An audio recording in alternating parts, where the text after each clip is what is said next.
حضرت مولا علی کرم اللہ تعالی وجہ الکریم ارشاد فرماتے ہیں کہ اگر اللہ رب العالمین کو اس امت کو عذاب دینا مقصود ہوتا تو اللہ رب العالمین اس امت کو روزہ اور قل هو اللہ شریف عطا نہ فرماتا۔ آقا رحمت صلی اللہ علیہ وسلم نے ارشاد فرمایا کہ اگر کوئی شخص بغیر عذر اور بغیر رخصت کے رمضان المبارک کا ایک روزہ چھوڑ دے تو زمانے بھر کا روزہ اس ایک روزے کا بدلہ نہیں بن سکتا۔ آقا رحمت صلی اللہ علیہ وسلم نے ارشاد فرمایا کہ روزہ ڈھال ہے روزہ دار اور جہنم کے بیچ میں، یعنی جو شخص روزہ رکھے گا روزہ جہنم کے اور اس کے بیچ میں ڈھال بن جائے گا اور اس کی حفاظت کرے گا۔ آقا رحمت صلی اللہ علیہ وسلم نے ارشاد فرمایا کہ رمضان المبارک میں جہنم کے دروازوں کو بند کر دیا جاتا ہے اور جنت کے دروازوں کو کھول دیا جاتا ہے اور شیاطین کو زنجیروں میں جکڑ دیا جاتا ہے۔ آقا رحمت صلی اللہ علیہ وسلم نے ارشاد فرمایا کہ جنت کو ابتدائی سال سے آئندہ سال تک رمضان المبارک کے لیے سجایا جاتا ہے، اور جب رمضان المبارک کا پہلا دن آتا ہے تو جنت کے پتوں سے عرش کے نیچے ایک ہوا حور عین پر چلتی ہے، وہ کہتی ہیں یا اللہ اپنے بندوں میں سے ہمارے لیے ان کو شوہر بنا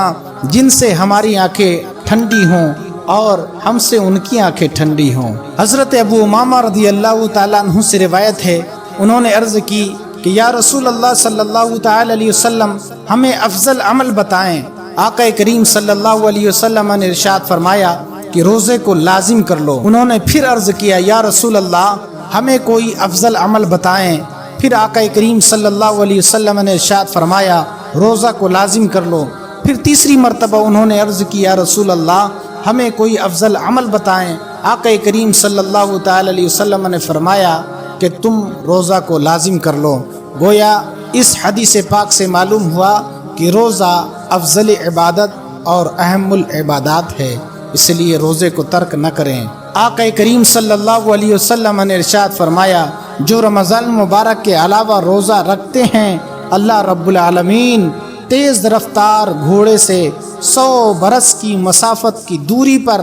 جہنم سے اس شخص کو دور فرما دے گا۔ آقا رحمت صلی اللہ علیہ وسلم نے ارشاد فرمایا کہ روزہ دار کو 2 خوشیاں حاصل ہوتی ہے، ایک جب وہ روزہ افطار کرتا ہے اور دوسری خوشی جب وہ اپنے رب سے ملاقات کرے گا۔ نبی پاک صلی اللہ تعالی علیہ وسلم نے ارشاد فرمایا کہ جو شخص کسی روزہ دار کو روزہ افطار کرائے اللہ رب العزت اس کے گناہوں کی مغفرت فرما دیتا ہے۔ آقا کریم صلی اللہ علیہ وسلم نے ارشاد فرمایا کہ 3 لوگوں کی دعا رد نہیں کی جاتی، ایک روزہ دار